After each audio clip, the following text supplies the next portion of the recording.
All right, we are live. Hi, everybody. Welcome to our Horizen Weekly Insider number 140. Today is Monday, June 13 of 2022. Thank you for joining us here, as usual, each and every week. Please be aware that we are recording this call, but you can also check it out later in our Horizen podcast in case that you miss any of the updates right now. Also, please remember to ask your questions on Menti for the team, and we're going to be answering the top three at the end. All right, so let's kick it off right away as usual with the updates from the engineering department. Welcome, Albert. Hi, Angie, and thank you. As usual, we can start with Zendo. So last week, we continued working on the design extension in order to manage in a more efficient way those sidechains whose use case don't require the seizing functionality. And as mentioned last week, we have already identified a couple of possible paths that we can take, and we have already defined high-level tasks list for both of them. Uh, Meanwhile, we are performing a very detailed analysis of the specific changes required for both approaches and what are the pros and cons. Uh, this will help us during the implementation phase. Okay, this was the main focus for Zendu for last week, but we also worked on other things, and among those, we opened up PR to simplify the compilation with CLang and tools for static code analysis. And next step for this will be including a doc file to describe how to use all the static analysis tool and then opening the PR for the internal. Also, we continued and concluded the investigation around an existing GitHub issue concerning some unit tests that were failing in debug mode, and we ensured no fix was required there. And then, still related to Zendo, we completed the first internal code review on a total of 3 pull requests that are now subjected to the final code review, which is currently in progress. These are the compilation on newest Linux systems, linking on libsnark and update tip event.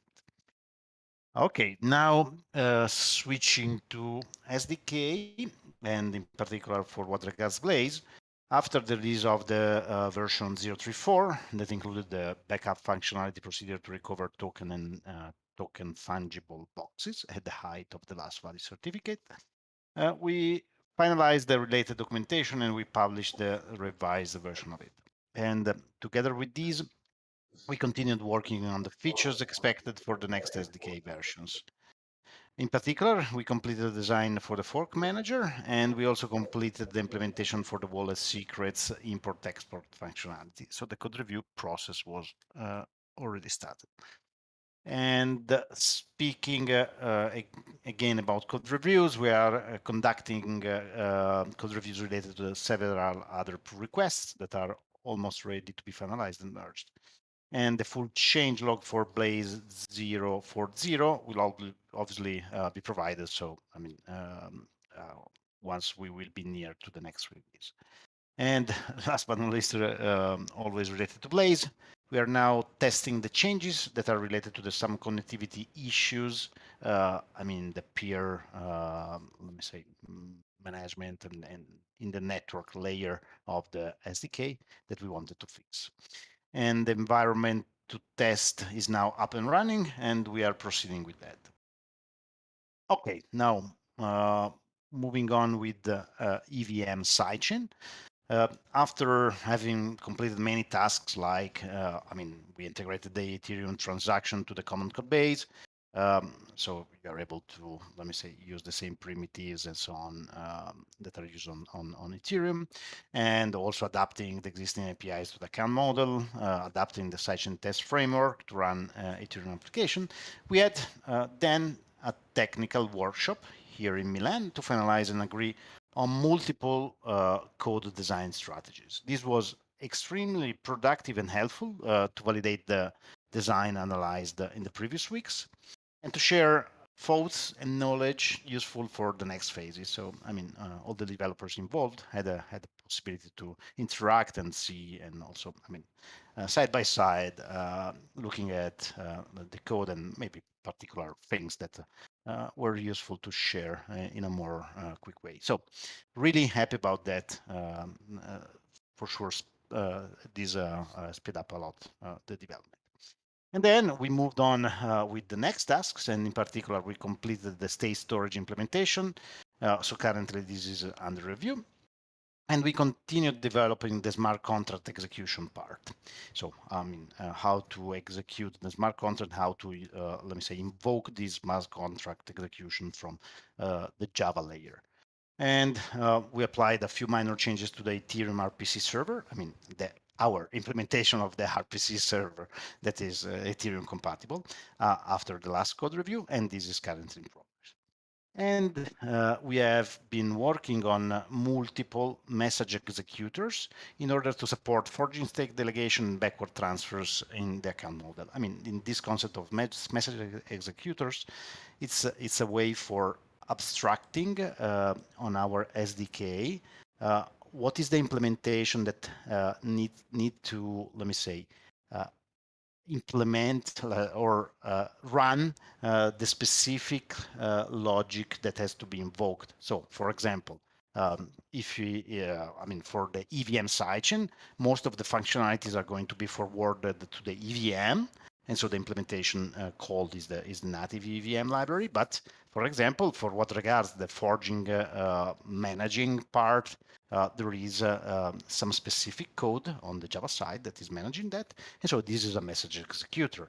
And the same for requesting a backward transfer. So, and for a specific EVM, for a specific sidechain that is not using an EVM, you can write your own message executor that can even use another implementation of the EVM or having a specific logic written directly in Java in your application.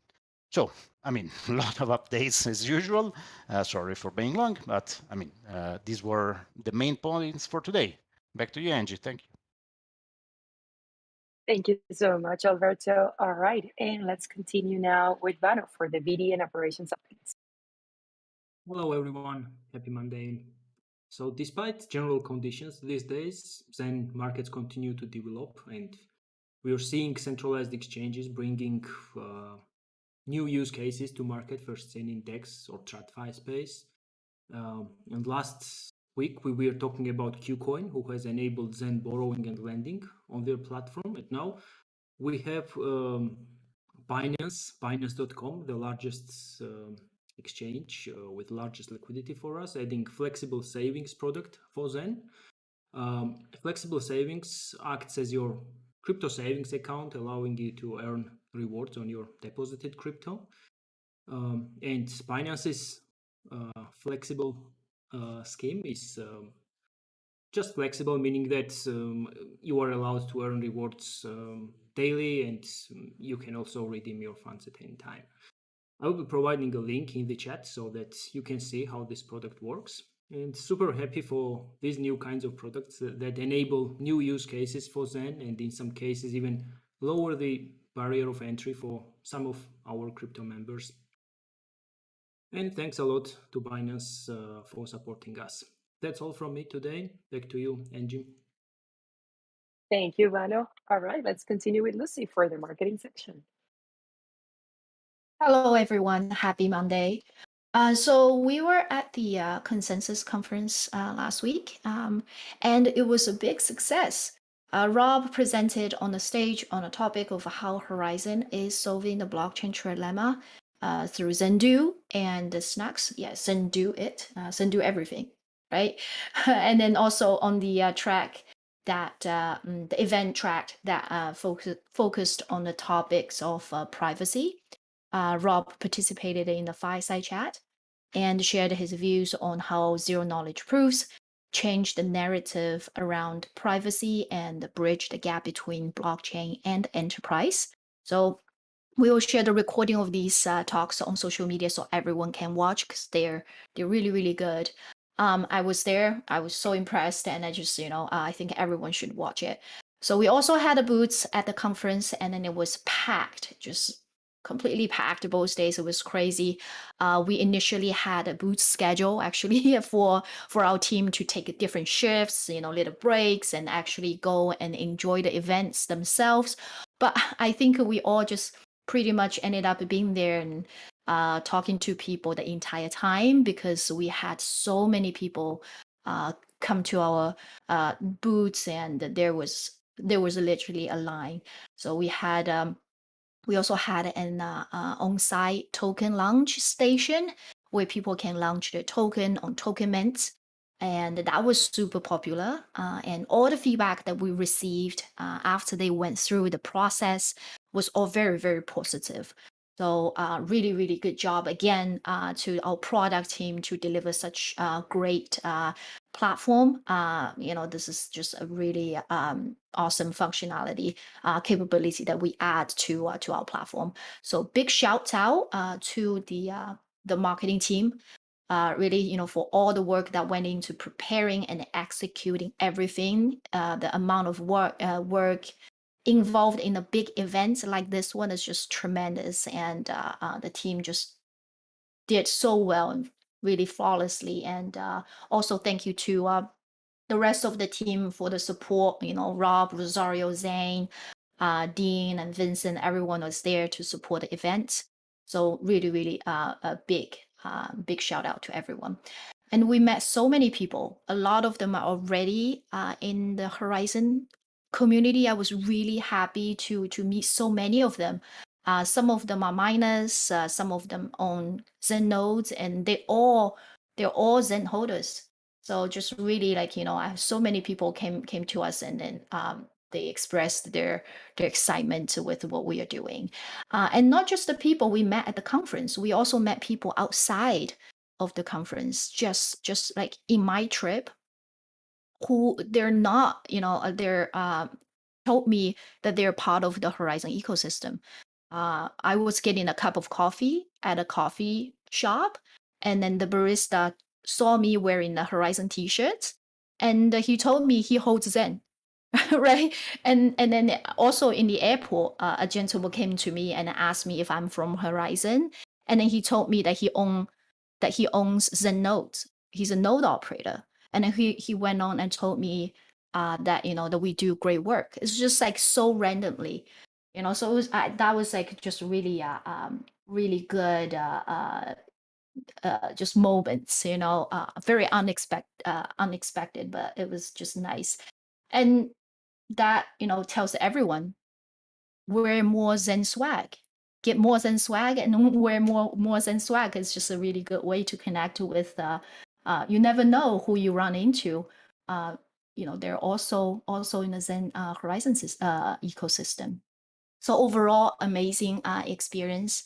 And we're just really, really excited. Everyone is excited for what's coming on Horizen. So regardless of the market condition and everything that is going on, we are super bullish. And there's so many reasons for us to be excited about what we are doing. Really, that's it from me. Back to you, Angie. Thank you so much, Lucy. All right, next we have Victor for the product updates. Hi, Angie, and thanks. We are still working on the EVM project, preparing the content for an internal milestone 1 that we will have with the principal methods used by wallets in Ethereum. We are mainly working to continue, let's say, support block and let's say, develop the block and transaction processing like is done in Ethereum with those message processor Alberto was talking about before. I just want to add, if it wasn't enough clear from what Alberto said, just underline that EVM will be a pluggable part of the SDK.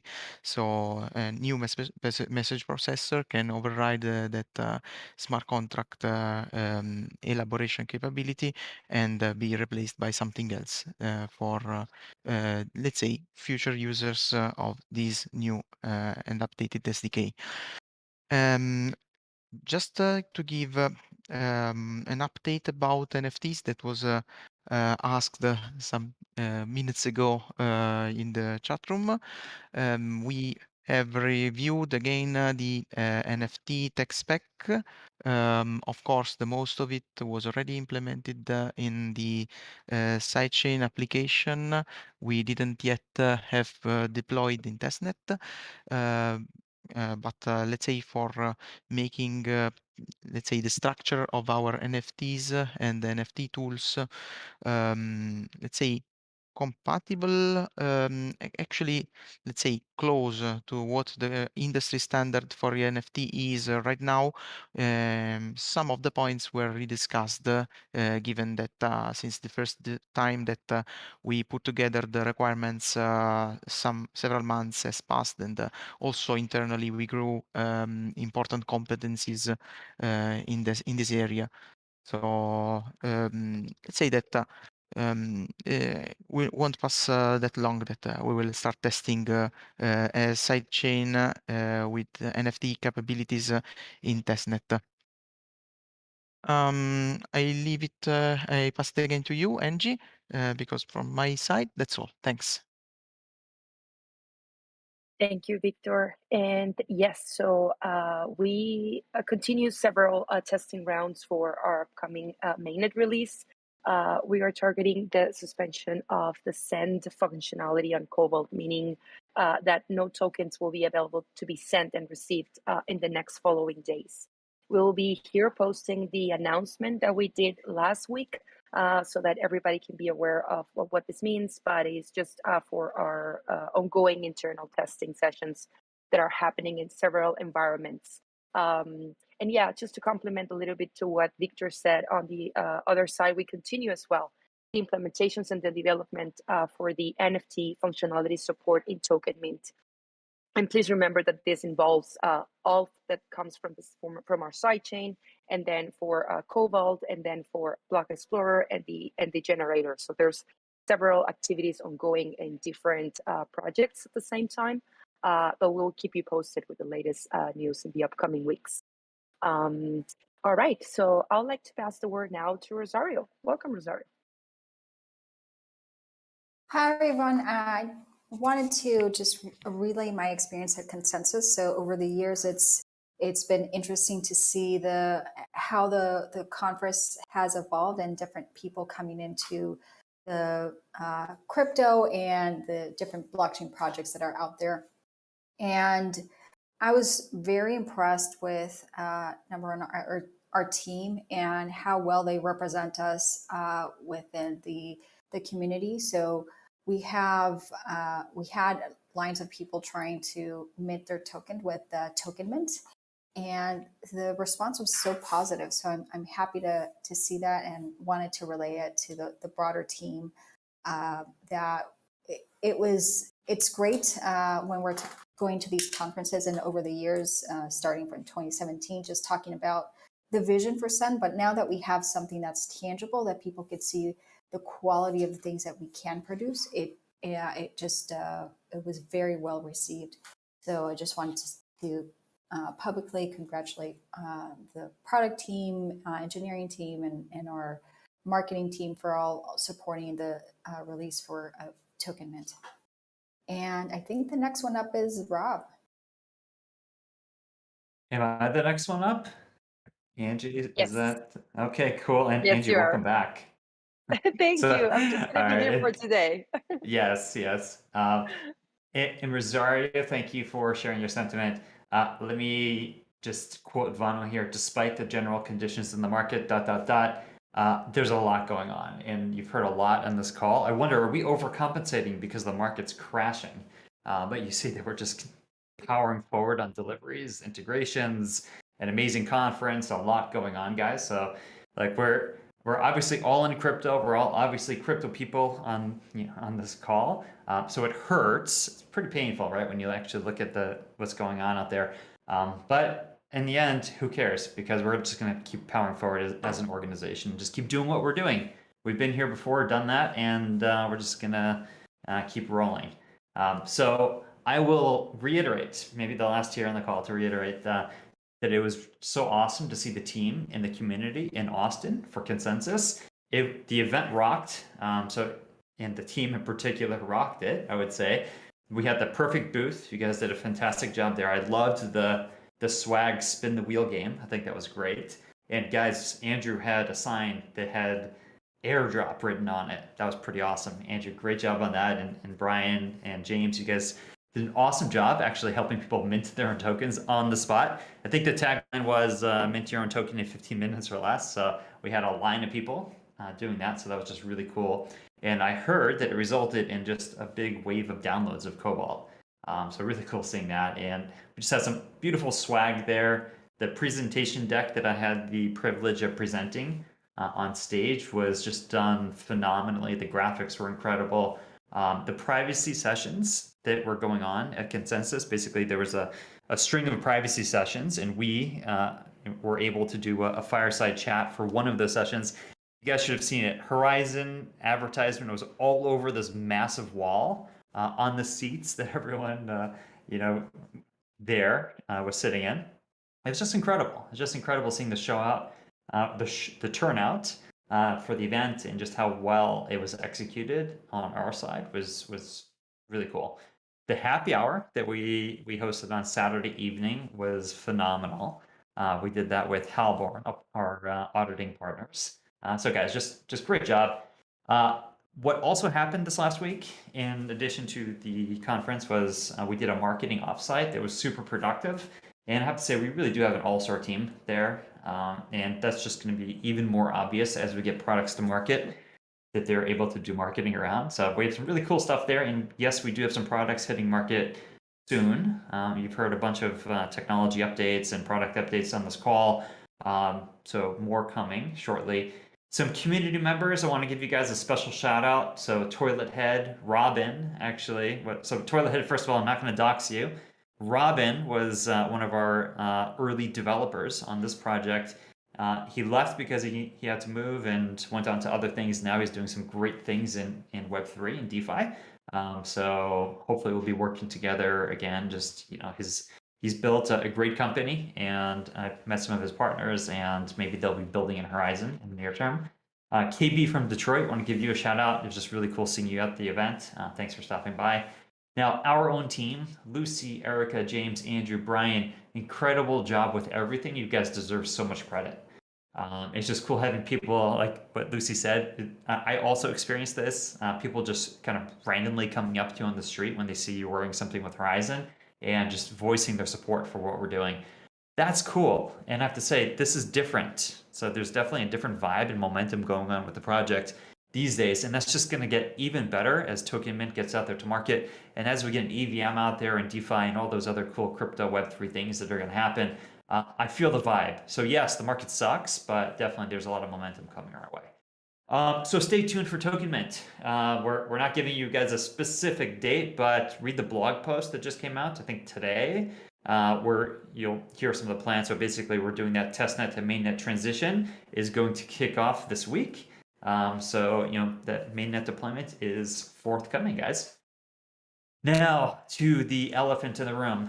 This is an insane market right now, but again, nothing new for us. So we are seeing a cascading effect in the market as just these shocks to different assets out there, like, what happened with Terra, UST, just sent shockwaves throughout the market. As assets get wiped out, the organizations and individuals and traders that were holding them get wiped out, which then triggers more liquidations as people and companies just have to sell to cover positions. So, selling in a cascade, collapse like this just kind of triggers more selling. And it's just a kind of a momentum effect on the downside. It happens, and, obviously it's scary and terrifying when it's happening, but this ultimately does lead to healthier markets as things do shake out, because weaker projects and companies will fold, right? This happens in every bear market. And, while it's happening, it's really hard to see the forest for the trees that are falling down on your head. But, the storm does pass. We, now as an ecosystem, are in a very good position, even though Zen is, obviously taking a lot of damage with the rest of the market.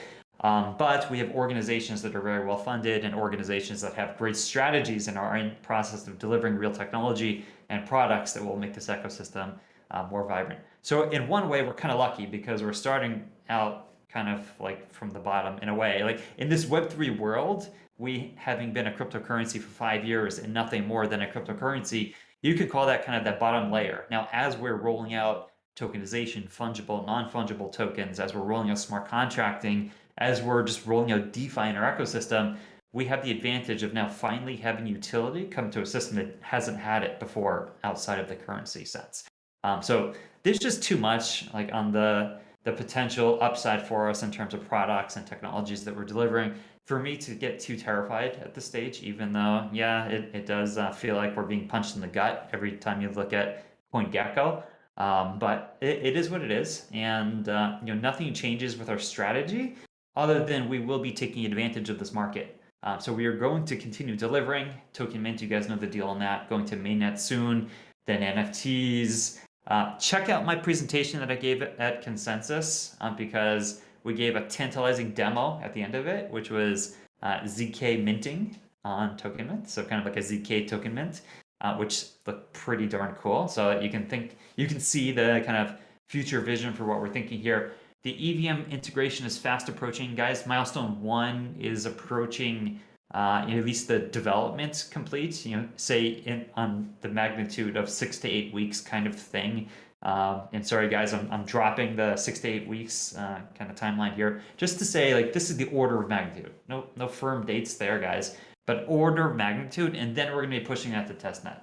Now, once EVM integration goes on to testnet, we can actually start deploying smart contracts on it. And this is where all that DeFi stuff is going on. The team is already looking at AMM options for us and what the best one will be for us to build and deploy.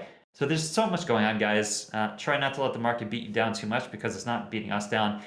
From my perspective, I think there's going to be a lot of talent back on the market as a lot of our competitors and other crypto companies just go under. It's just what happens in these bear markets as prices collapse, projects fold, and people go back on the market. Now, people with experience in Web3 and blockchain development, maybe in ZK, we'll see. And we are definitely going to be opportunistic about this because the ecosystem partners like Horizen Labs are still very well capitalized, and this is just a small opportunity. We're going to take advantage of it. So anyway, I'll stop here. We can open it up to any Q&A. I think we have officially maybe a minute left if we haven't already gone over. All right. Thank you, Rob. And let's see. So the first question is, how does Horizen ensure partnerships don't damage the brand? Great question, especially as you hear some, in this type of environment with cascading failures, you definitely can be associated with companies that go under. We just, we always try to do the right thing in general. Just the way we operate, our team, our ethos is always you do the right thing even when no one's looking, like character and, I would just say good character is just who we are. So in that sense, yes, at some point we're for sure going to be working with people that go under. We will never work with people when we get a whiff of they might have different personalities or character than we do. Like if they're not doing the right things, obviously from our perspective, then we're not going to want to work with them. Now you can't screen everyone perfectly, and sometimes businesses just go under. So as a brand ourselves, we're just always going to make sure that we're trying to work with the best people that we can out there. And sometimes it doesn't work out. And I can give you an example of when something didn't work out. Remember the whole Stakehound or Stake to Zen project that was out there, and it went under. Now us, we did everything that we possibly could. It was you can call it a freak accident to that project of what happened, but there was a lot of money at stake. And what happened was, this team, and I would say even Horizen Labs, put its money at risk so that the community could be taken care of and get their money out first. That's just who we are. And that ethos, I think, will always serve us well. And, sometimes some of our partners will go under, and we're going to make sure that we do everything we can on our end to take care of our community. Thanks, Rob. The second question is, does the CK audit product carry onto other protocols? How integral is it to Celsius? No, it sure does. So Celsius was our design partner for it. So basically, a design partner means like an early client, potential client that signs up and says, we want this, we need it, we'll help you build it, we'll be like your requirements generator for building it. And that's what they were, right? So this is a product that is unique to the Horizen ecosystem, so we're really proud of it. But what it is we snarkified Bitcoin, right, as a POC with them so that you can actually cryptographically verify reserves on the Bitcoin blockchain. Now, that's our product, and that's something we're going to be extending, and it's unique to Horizen. It's something you can only do on Horizen these days. Now we'll probably go down, like this was one of those topics I talked about on my consensus talk. So if you want to hear more plans on that, you can check out that talk. But basically, we'll keep extending it, and next up we'll kind of go down that TVL list of what other chains have substantial economic value in digital assets, and we'll probably add them to zk and continue building out this product and getting it to market. Celsius was a very good design partner because they have this very real need. They're a CeFi app that takes in digital assets and then they lend them out, right? And their customers have to rely on the company that they're managing those assets. Well, I mean, this is like the classic use case. And now you can see in a market run, it's even more important for people to cryptographically be able to verify where the digital assets sit where they're supposed to be. All right. And I mean, the third question is quite funny. How much can you bench press, Rob? Then the next one is so good because it's about consensus, but go, please go. I don't know. It's kind of embarrassing, guys, but I have been trying to put on a little bit more muscle these days. So not to go too much into the personal stuff there, but I did hit a few reps on 195 recently. I just didn't have a spotter, so I didn't push it harder. And I'm a small guy, so it's not too bad. And I'm getting old now, so we'll see. I'll try to push it up a little bit further. I know that's probably embarrassing to like a Vincent or someone out there. All right. Awesome. So that's it. Thank you, everybody, for attending our weekly Insider. We hope to see you all very, very soon and have a wonderful week. Thanks, everybody. Bye-bye. Thanks, guys. Take